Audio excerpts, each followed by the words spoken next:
No farmland, no army to speak of, no natural resources of any kind. A city built entirely on a swamp in the middle of a lagoon, with nothing but water and ambition underneath it. By the year 1400, Venice controlled the trade routes of the entire Mediterranean. Its merchants were among the wealthiest individuals on earth, and its treasury was generating more annual revenue than the Kingdom of England. The question isn't how Venice survived. The question is how a city with absolutely nothing became a city with everything. Venice was not planned, it was panic. In 452 CE, Attila the Hun swept through northern Italy, burning every city in his path. Aquileia, Padua, Altinum, reduced to ash. The survivors fled in every direction. Some fled toward the coast, and then into the water. The shallow lagoon at the northern end of the Adriatic was useless for farming. It was mosquito-ridden, tidal, unpredictable. But it had one quality that nothing else on earth could offer in that moment. Attila's cavalry could not follow them into it. The refugees drove millions of wooden stakes into the soft lagoon floor. They built platforms above the waterline. Then they built houses on the platforms. Then they built a city on the houses. What began as desperate survival became, over the next 3 centuries, the most strategically brilliant accident in the history of urban planning. Venice had no land to grow food, so it traded for it, and to trade, it built ships. Then it built more ships. Then it built an entire industrial ecosystem around building ships faster, cheaper, and better than every rival in the Mediterranean. In 828 CE, Venetian merchants pulled off one of the most audacious acts of theft in history. They smuggled the body of Saint Mark the Apostle out of Alexandria, Egypt. To get it past Muslim customs officials who would have confiscated any Christian relic, they buried it under layers of pork and cabbage. Saint Mark became Venice's patron saint. His symbol, a winged lion, became Venice's flag. And a Venetian flag in any port from England to Persia meant one thing. This is a merchant who pays, honors contracts, and carries goods that kings want. Venice had built something no army could give it, a brand. In 1104 CE, Venice built something the world had never seen before, a state-owned shipyard called the Arsenal, a single, enclosed, centrally managed complex for building warships at scale. At its height, the arsenal covered 60 acres and employed 16,000 workers. 16,000.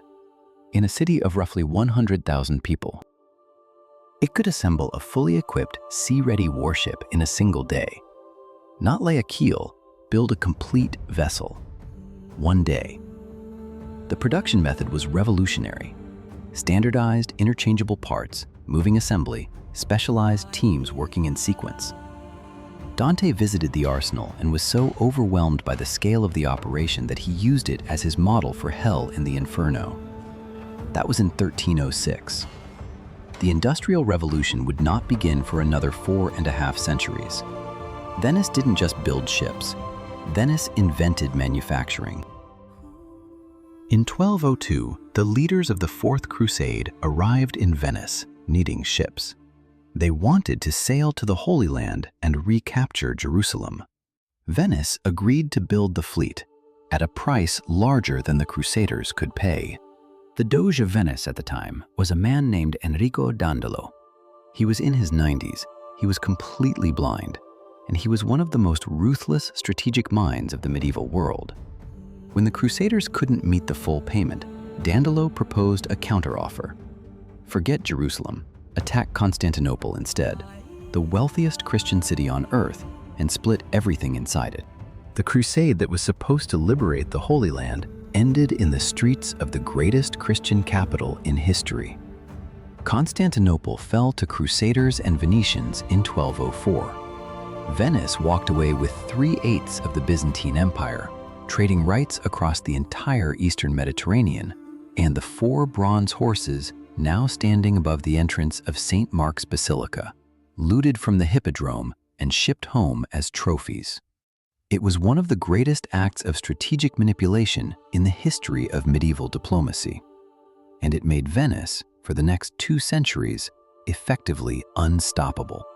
At its absolute height in the 1400s, Venice was not merely wealthy, it was producing a form of sophisticated commerce that the rest of the world would not understand for another 3 centuries. The Rialto market, a single public square beside the Grand Canal, functioned as the world's first true financial market. Not just a place to buy and sell goods, a place where merchants traded financial instruments, bills of exchange, insurance contracts, equity and trading voyages. The foundational concepts of modern capitalism invented on a bridge in a lagoon. Venetian glass from the island of Murano was so technically advanced and so prized across Europe that the Republic forbade its master glassblowers from leaving the island. Their knowledge was classified. Their secrets were state property. Any glassblower who attempted to emigrate faced the death penalty. The Venetian gold ducat became the most trusted currency in the known world. From London to Cairo to Delhi, merchants quoted prices in ducats. A currency issued by a city of 100,000 people was the de facto reserve currency of the medieval world. Venice's dominance began to fracture in 1453, when the Ottoman Empire captured Constantinople and cut off the eastern trade routes the city depended on. Then, in 1498, the Portuguese explorer Vasco da Gama sailed around the southern tip of Africa and found a direct sea route to Asia. Overnight, the Mediterranean stopped being the center of world trade, and Venice stopped being the center of the Mediterranean. The Republic of Venice held on for another 3 centuries, remarkably against all odds. But in 1797, Napoleon Bonaparte dissolved it without a single battle. He sent a letter. The oldest surviving republic in the history of the world ended with a piece of paper. But what Venice left behind could not be dissolved. The modern bank traces its origins to Venice. The government bond market was invented in Venice. The concept of a patent, protecting the intellectual property of an inventor, was first formalized in Venice in 1474. Insurance as a contractual product. Double-entry bookkeeping as a financial standard. The stock market as a concept. Every financial institution, every trading system, every market in the modern world traces a line back, directly or indirectly, to the merchants of Venice. A city built on nothing, by people running for their lives, in a swamp no one else wanted. They built the foundations of the modern economy on wooden stakes driven into the mud of a lagoon. Venice invented the bank, the bond market, the patent system, and the stock exchange, all before 1500.